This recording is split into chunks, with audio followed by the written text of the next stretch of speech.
Вот этот тротуар находится между Шмулевича 16 и Шмулевича 20. Сотни людей в день проходят здесь. Дети в школу, со школы. Мамы с колясками. Вот так вот люди обходят, пожилые и всякие. Вот. Как здесь ходить? Это еще чуть-чуть сейчас подсохло. Посмотрите. Многократно обращались и в администрацию, и на горячую линию, но результатов нету. Вот так вот.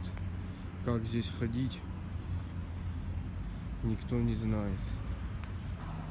Вот так вот люди идут.